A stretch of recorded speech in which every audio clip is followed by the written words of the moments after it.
Let's go overseas, check in some of the global cities where coronavirus has had such an impact. In London, NBC News senior international correspondent Keir Simmons. In Beijing, NBC News foreign correspondent Janice Mackey-Frayer. And at the Vatican, NBC News foreign correspondent Matt Bradley. Welcome to you all. Keir, I want to begin with you. We got the good news yesterday that Prime Minister Boris Johnson was released from the ICU. What more can you tell us about his condition this morning?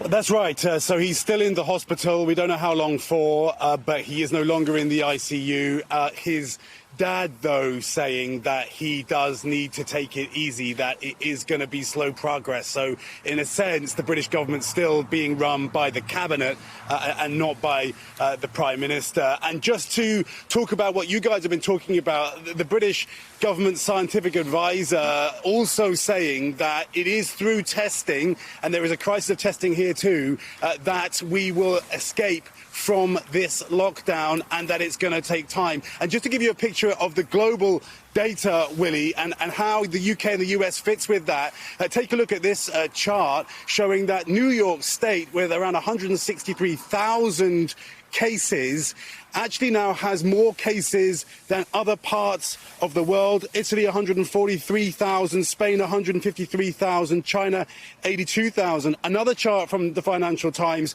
and you can see those lines on the chart, which are the numbers of deaths from coronavirus for the UK and the US, rising more steeply than they have in other countries at any other time. I mean, that's the global data picture that tells you just how worrying the situation is. And more global data just on testing, again, bringing home what you guys have been saying. They look at it in terms of numbers of tests per million. In the US, according to one website, 7,000 tests per million of the population. That is fewer tests than in Italy, where there has been this terrible crisis, than in Spain, where there has been this terrible crisis.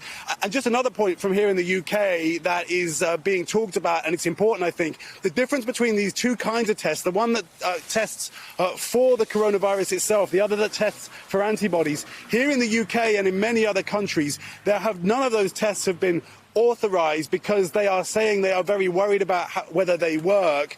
They have been authorized, at least one, by the FDA there in the US, but only a few countries around the world, Australia, Singapore, China, are also authorizing those tests because in many cases the tests have a success rate of maybe 93, maybe 94%.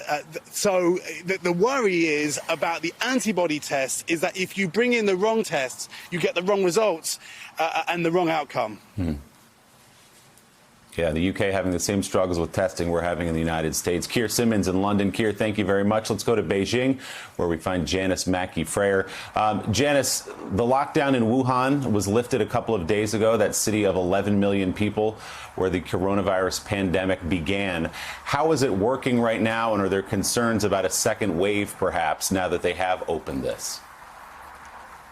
Well, as China has been easing some of the restrictions across the country, and certainly in Wuhan, there is this worry of it triggering a second wave of infection, that with people, thousands of people now fanning out across China, that could chart new transmission routes for the virus and bring on this resurgence of cases.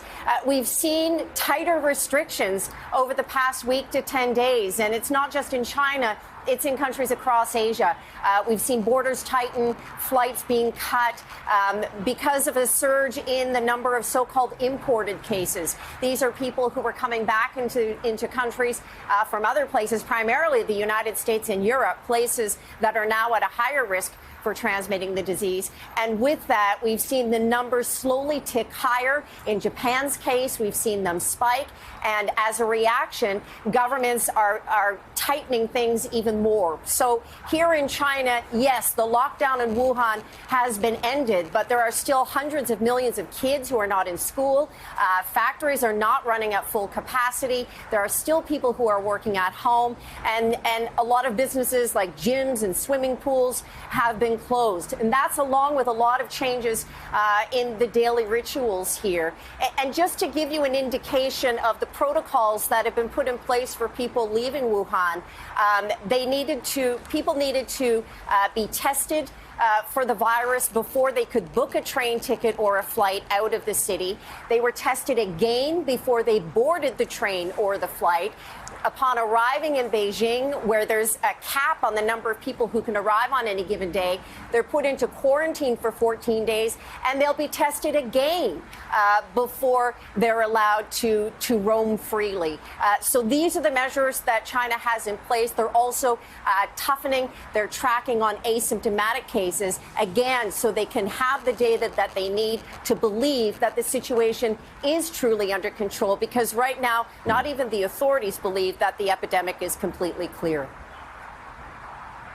All right, Janice Mackey-Frere in Beijing. Janice, thank you very much. As always, let's move now to Italy, where we find NBC's Matt Bradley at the Vatican this morning. Matt, a stunning scene that we've already witnessed, the Pope conducting Mass to an empty St. Peter's Square. Today, of course, is Good Friday, Easter on Sunday. What is Easter going to look like at the Vatican this year? It's going to look, Willie, a lot like this. Nobody there. And it's going to be the Pope, once again, cutting a very lonely figure, doing his Mass, probably indoors, once again, without any celebrants. He's going to be celebrating basically alone, just a few other kind of officiants, as we would call them. But instead, it's going to be beamed to millions and millions of people throughout the world. And that is what Pope Francis has been calling the creativity of love. That's the maxim that's been that's been bandied about in the Vatican here. They're trying to reach as many people as possible. And, this isn't just about the actual observance of these holidays. This is Easter. This is the biggest day of the year here. This is about the charities as well. Those charities are suffering. And as you've been talking about on your program, there's going to be, after the medical crisis passes, everybody's expecting an economic crisis. And this institution is no different. They're going to be girding for a massive wave of unemployment. They're going to be trying to create an emergency fund to bring up their hospitals, their schools, their homeless shelters that are going to be needed more than ever after the actual medical crisis passes and the economic one hits. But, there's some positive thinking that's been going on here. People at the Vatican, they're hoping that this Easter is going to see what we've heard is a resurrection of faith. And I spoke to a senior official at the Vatican, and here's what he had to tell me. There will be a day, there will be a new spring, and then we will come out of this emergency. We can really have a more human society, a more human humanity, with people more capable of healing, to more ready to help the poor and to reinvent even the economy.